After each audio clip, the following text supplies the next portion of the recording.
to click like, subscribe, the bell notification, and whatever else YouTube has you clicking on to support us.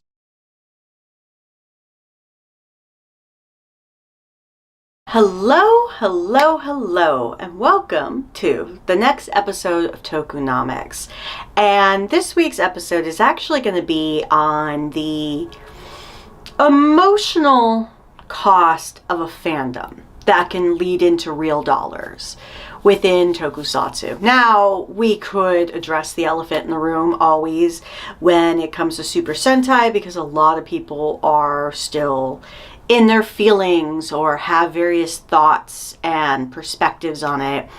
But I want to actually relate it to our current show that's airing, and that is Go-FundMe Infinity. I am not going to put the entirety of the name there because it's too many words for me to remember all the time. And for anybody who doesn't know, I'm Krillika Kane, and this show, as I mentioned earlier, is called Tokunomics, where we look at the financial costs of Tokusatsu, be it Super Sentai, Kamen Rider, Ultraman, Garo, whatever is out there.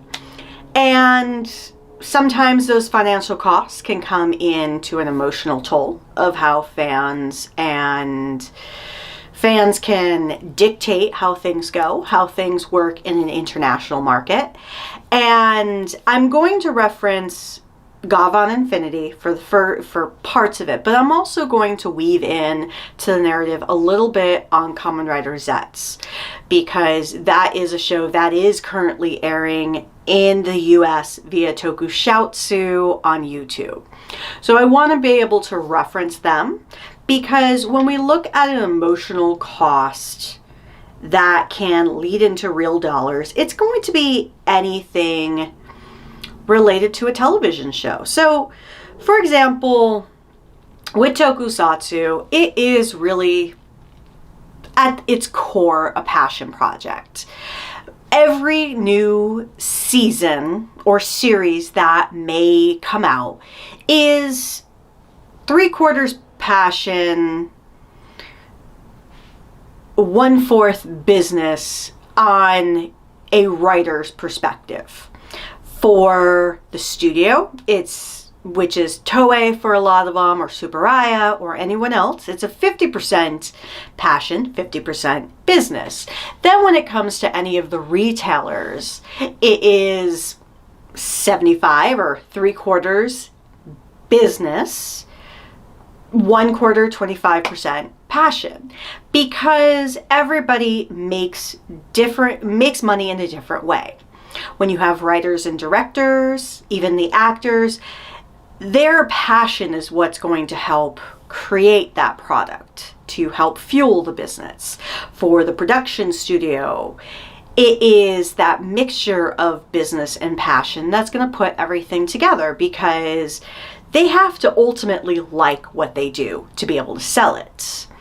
Because as a production studio, if you have no confidence in what you're doing, which there are shows out there that can be very telling, when they have little confidence in what they're doing, they won't put effort into it to get it marketed, to get it out there, so that the fandom has an opportunity to consume it, to digest it, to put their money into it. And then when you come to the retailers, which at the start is going to be Bandai, because they are the production company that build all of these toys that are referenced in Tsuburaya and Toei's products. So they're the ones that get it out to the retailers so that you have the ability to consume the merchandise.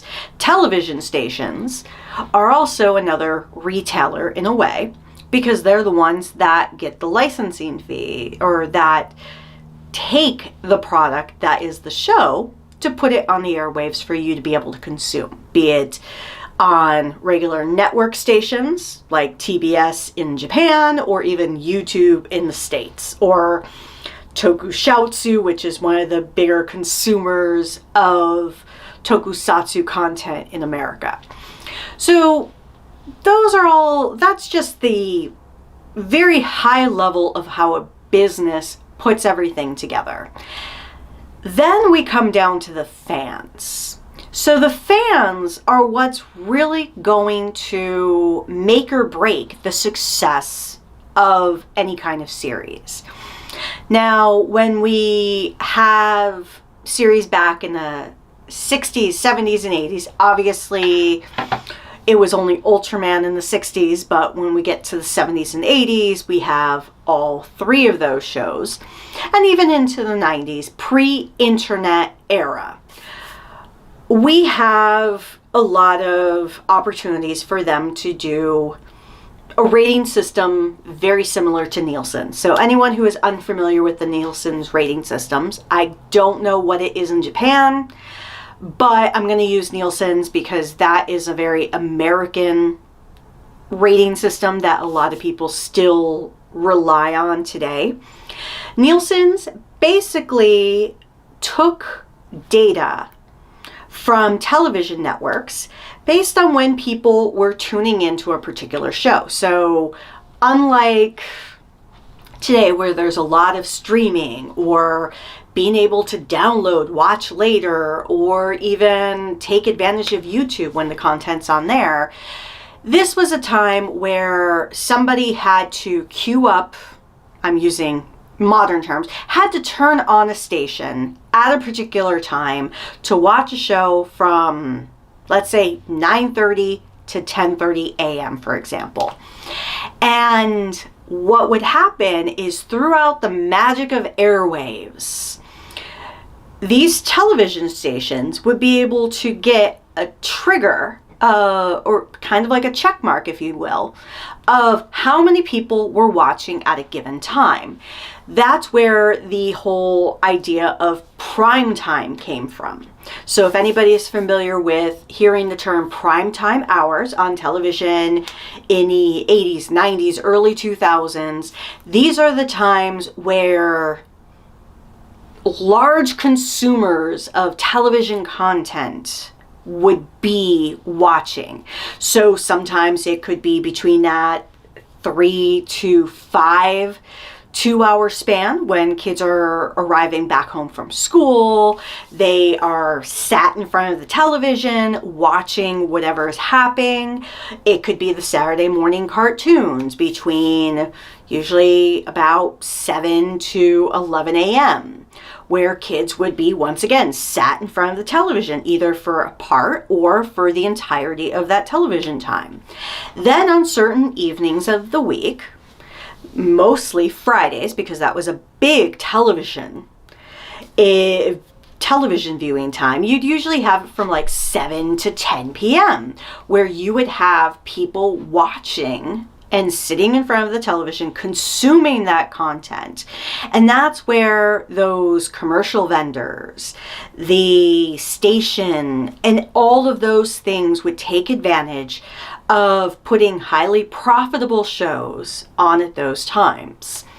In Japan, they have a very similar system because everybody took advantage of it because it's the only way to know what times work, what times don't work, and when to put something on for people to watch. Obviously, you have the superhero time in Japan, which is Sunday mornings between, I think it's like 7:30 to 8:30, 8 to 9. Please don't quote me on it. Put in the chat if you know the exact time. Kaiju is in the other side of the apartment, so I have no idea. But, so that's a prime viewing time. And sometimes it is kind of like I've talked about in the last video, or last podcast, or video, or whatever you want to call these that I've done, where it's kind of like that Schrodinger's cats of, does it exist or does it not exist? Is the fact that we have designated a specific time for the superhero time, is it because that's when people were watching that it became so popular, or is it because we forced them to watch at this time? So is it because of us or because of them? And so it's this world-eating snakes, so to speak, of this is why this time works, either due to tradition or due to how things have worked out. So prime time was huge for a long time, and it still is to a degree. Even with our world of streaming, there are times where you take advantage when you know people are going to stream because they're still tracking. Even if you have VPN, they're still tracking when people are spiking and different things. So during the Nielsen ratings era, or the ratings company that any channel country utilized, they were able to identify when things worked. And due to that, they could target how they wanted to take advantage of the emotional cost of the consumer, be it the fan. So more often than not, it was because of people like you that when you sat down and watched a show, that the show could continue going because you watched it. It was on for that period of time. You didn't change the channel. You didn't reset their timer, so to speak. That's when you were there. So they took advantage of it. Now, when we come to the internet era, we now have a different way of consuming things. Yes, Nielsen still exists, and I imagine their counterparts internationally do as well, where you have the opportunity to track. But the challenges with streaming and YouTube, you have a hard time perfectly tracking everything, especially if people are downloading. And I don't mean the illegal downloading. I mean the downloading of Netflix or HBO Max or any of those where you can download and watch something later. It's kind of like when you recorded something off a television via TiVo. You didn't count for those ratings. So if you had a lot of people recording to watch later, it never counted. So they could never track, is a show popular, which is one of the reasons why a lot of shows may have disappeared, even if it was very well received, because nobody was actually watching it when it aired. So when you see Netflix or anything, say the top 10, it's because they're taking when people streamed it, like how many times did people click on this to stream? Not necessarily how many people clicked on this to stream and watched it all the way through, but how many people clicked on it to stream or liked it. So if they saved as a like versus a dislike, that could help for their percentages. And unfortunately with streaming, it is a very nebulous thing. It is not perfect.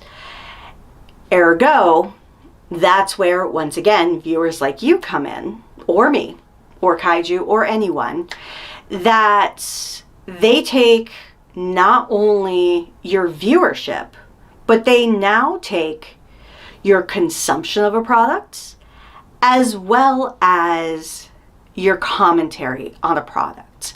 So while you comment on a show, a franchise, a property, both negative and positive, companies track things like that. And I understand for a lot of people, you'll see how many people view a post, view your post, for example. It might say, this many people viewed and commented on your post.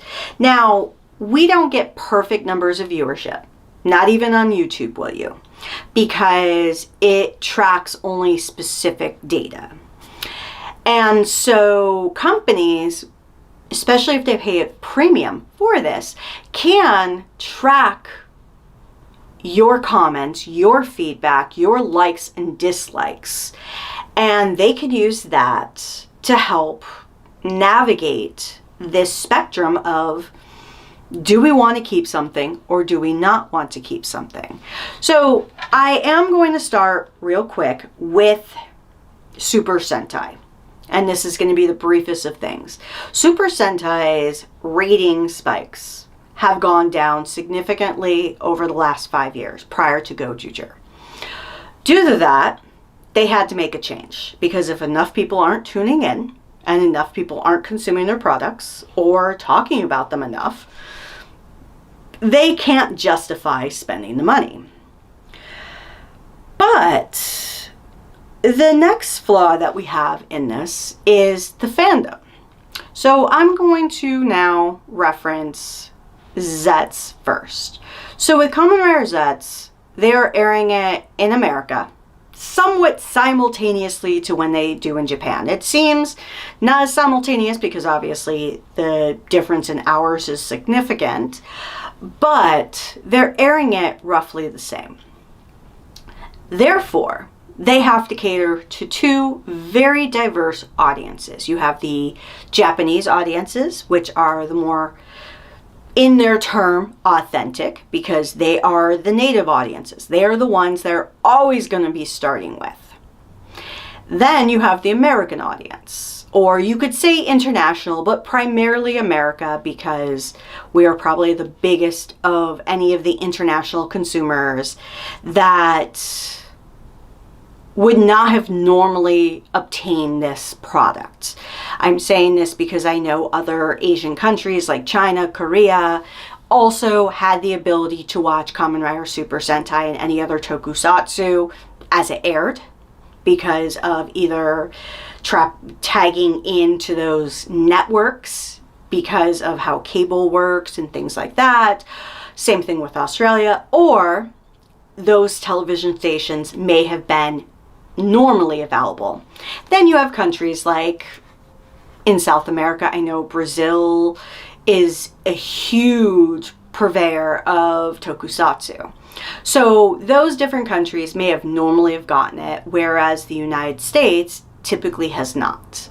So that's why I'm just referencing the US for anybody who may have seen this normally. With the US being the new usurper and the new purveyor of something, and being that the US is very vocal, and for all of you out there who think, no, we're not vocal, we don't dictate much, internalize for a moment. Think about how vocal you are when you consider anything that you may see of another country, and think about how reserved they are. We are very brash and very vocal on their perspectives. It's one of the reasons why there's so many more YouTubers who are American than any other country. With that in mind, they're going to update some of the content to take advantage of that new market, because we have demonstrated that we're going to spend money. Kamen Rider has not existed in the United States previously, outside of Dragon Knight and other randomness, but not at a consistent basis like we've had with Power Rangers. Therefore, there is a very confusing Japanese perspective of how do Americans get the content, and how do Americans consume all that's related to our content outside of just a show with the toys, the merchandise, and things like that. So due to that, they've had to make some graces for us. Now, when it comes to the emotional cost, this is where it plays into what you say, how it, how vocal you are, and how you handle it. So, Go-FundMe Infinity is a pretty good example. And I will say, the reason why they have kept Go-FundMe Infinity more in-house, so to speak, or in Japan and other countries that may have normally have received it, is because, one, it's a new franchise that hasn't been experienced before. Yes, Go-FundMe itself has existed. It is available in the United States legally. It's been on television. Obviously, we had VR Troopers, I think it was. But we've not, as Americans, typically have had that experience to watch it for the many, many years it's been around like other countries. So therefore, Go-FundMe Infinity, they had to test it on more of a local perspective. Because there are things that happen when it comes to a perspective of emotional cost. And that is the internet age of 3 factors. judging the season before it really starts, making rash perspectives based on other news, or boycotting it. So let me start with judging the season before it starts. And that is what all of us may have been guilty of, based on the trailers, based on what we've seen, and what our expectations may have been if we've watched Go-FundMe. So we're judging it based on Go-FundMe and being a replacement for Super Sentai, even though it's not a replacement for Super Sentai, and nobody has ever said it was supposed to be a beat-for-beat replacement and newer version of the original Go-FundMe from the 80s. However, as human beings, we will judge things based on other perspectives that may or may not exist, because it's a comfort to us. And it's not necessarily a negative or positive, but you have a lot of people judging it already, especially at how vocal the other parts of the news cycle were. So this is number 2. When you judge something based on what came before it, not necessarily the previous Go-FundMe, but the shows that came before it. It's taking over the Super Sentai time slot. It is the next series that's coming after the heels of, love it or hate it, a very complicated and complex Super Sentai series that a lot of people had feelings about. Once again, no matter where you're coming from it, a lot of people had feelings. And people are used to a very structured formula. You have heroes, typically 5 on average, that are color coordinated. Their personalities, their attributes, their capabilities are all based on that respective color. Now you have a whole new franchise that is coming in on the heels of not having a chance to grieve about Super Sentai coming up. Then we have number 3, boycotting. And this is what is led from loss of that familiarity. And the emotional cost comes from there of people being unwilling to consume new content because it is not what they know. And so this is a very complex thing when it comes to fandoms, and why companies are going to put more money into something that either they feel is a surefire win or not. Go-FundMe Infinity, what I have taken from it from a business perspective is A, they're using it as a test. Not to say that Super Sentai is coming back, that story is done, over with. They're using it as a test to see what is going to stick. What is of interest in the consumer's minds when they look at something new. That's why this series, it seems, is a shorter series. We don't have an official episode count, but from the news cycle being told that they're already starting to cast for their next series, says that they are keeping this short as a way to test the waters, see what works, see what doesn't work, without overstaying its welcome. Because if after 13, 25 episodes they identify that this is a flop, they can cut and run. By not going more global, as they are with Kamen Rider, they're also not taking that risk. Because Kamen Rider is a risk in a way, because while there has been demonstrated popularity over the years, they are having to balance 2 different fan bases' interests, American and Japan. And so you have 2 very different cultures of how they consume the products. There are many Americans that may not enjoy Zets because it is not the same as the previous series, which is the same thing for a lot of the Japanese audiences, because there's this element of familiarity. There's also an element of fandoms that are seeing this international series and seeing it as a positive. And even if they're not a fan, they're going to continue consuming that content and possibly saying all positive or keeping their perspective slightly generic because they don't want to take the risk of losing the opportunity for the next series. And they are going to possibly even continue consuming this because their hope is that if they continue consuming one product from Japan that's directly coming to them in the tokusatsu vein, because they're doing it with Ultraman as well, that maybe more tokusatsu products will come. So there's that emotional cost that the more you feel compelled to do something, to promote something, to give it that positive energy, companies are going to take it as a sign that, okay, we can continue.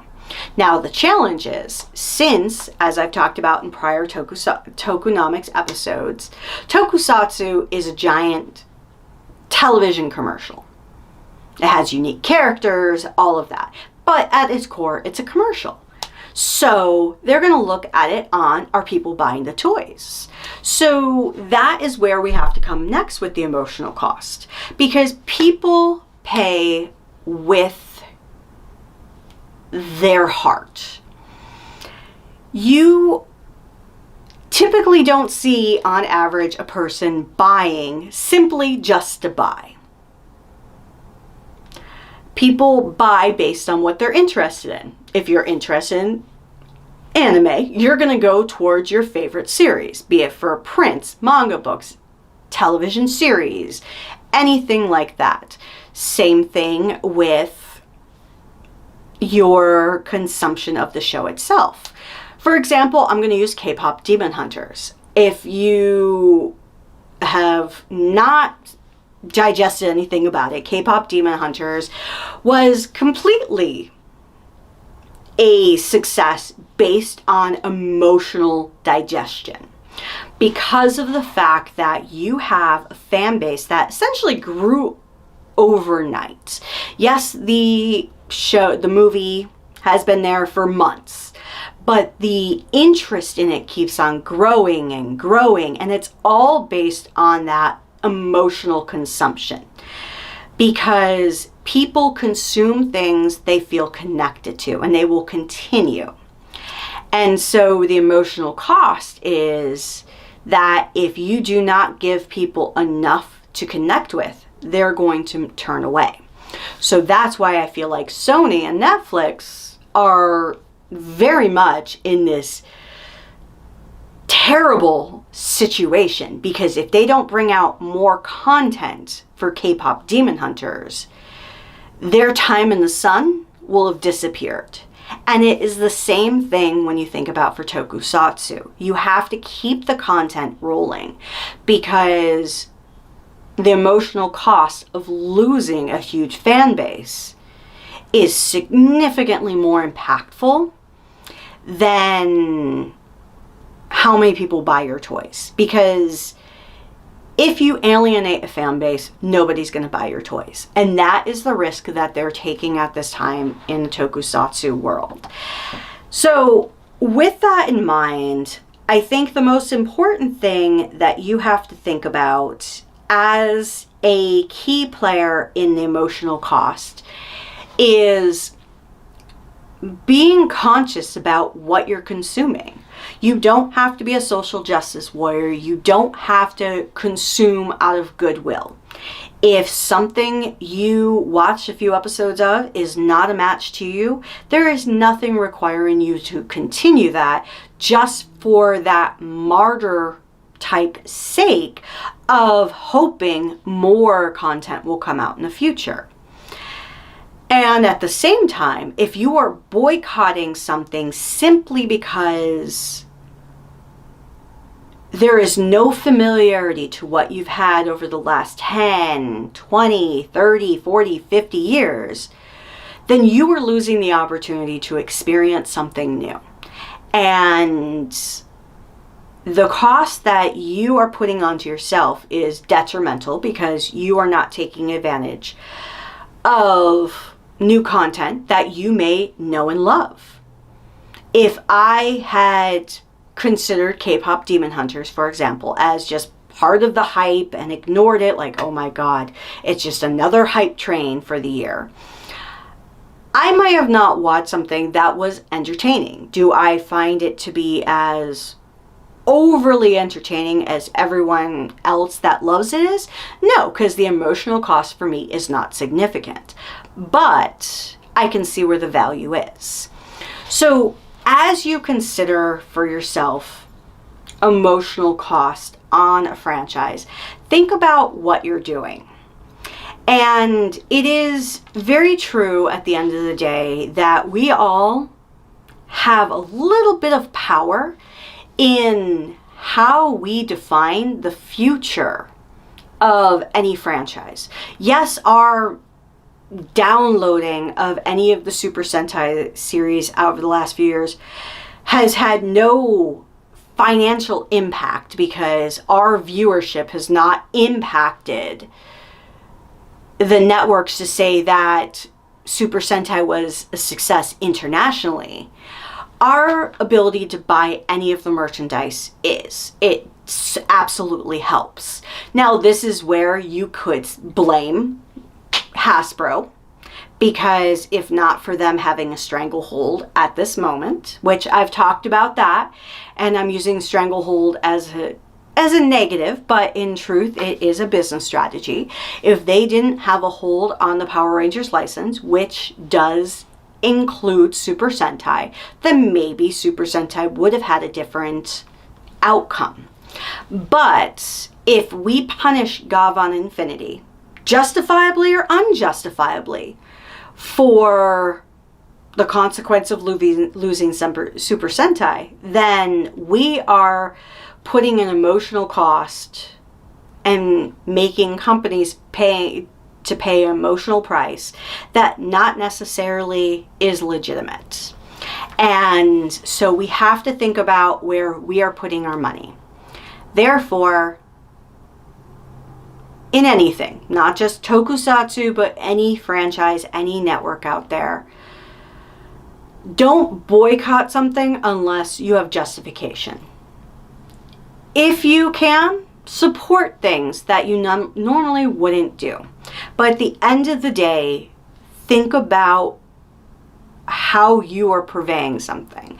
That even if you're talking negatively about a series that you negatively think it is, that is a fair perspective. And if that emotional cost leads to the consequence of that show not returning, that is because there was a lot of people who thought the same as you. However, if you are just simply getting on a bandwagon, hating something because the voice on a YouTube channel or the voice on a podcast or the voice that you're hearing in your mind as reading an article or anything like that tells you you're supposed to hate something simply because they don't like it, then that emotional cost that you're putting on a company is not your own. So with that said, I know I've talked a lot about emotional costs, and the perspective is really to think about what you're doing, think about how you consume and how you bring that back to a company. I do want to make sure that you enjoy what you enjoy and that you don't feel that you're not allowed to, that you can't, or that you should. And with the next episode, I'm going to be talking a little bit more about nostalgia in tokusatsu in general and how it can affect the interest level of bringing in new fans or taking advantage of the current fans that have been there that are almost ride or dies. Are they taking advantage of them? Are they giving them new content? And what is the cost and what is the price of this? So with that said, thank you very much for tuning in and have a great rest of your day. Bye!